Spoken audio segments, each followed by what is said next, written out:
নমস্কার বন্ধুরা, আশা করি সবাই ভালো আছেন, সুস্থ আছেন। আজকে আমাদের ডিনার কিন্তু একটু অ্যাটিপিক্যাল। আজকে আর ভাত, ডাল, তরকারি, মাছ যেরকম অন্যান্য দিন স্বাভাবিক হয় সেরকম কিন্তু আর রাখিনি। আজকে আর ইচ্ছে করছে না ভাত খেতে, তাই আজকে একটু অন্যরকম মেনু। চলুন আপনাদেরকে একটু দেখিয়ে দিই। এটা মেঘার প্লেট, এটা আমার প্লেট। মেঘা নিয়েছে প্রন কাটলেট, এটা হচ্ছে চিকেন স্টিক রোল, এটা হচ্ছে রেড ভেলভেট পেস্ট্রি, যেটা মেঘার প্রচন্ড পছন্দের, ভীষণ সুন্দর দেখতে। Prawn cutlet, chicken stick roll and red velvet.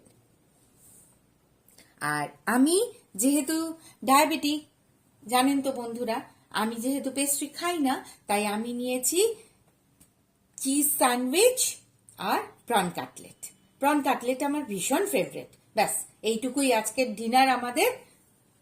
সবাই সুস্থ থাকবেন, ভালো থাকবেন, আর আমার ভিডিওটাকে একটা ছোট্ট করে লাইক, শেয়ার, সাবস্ক্রাইব করে দেবেন।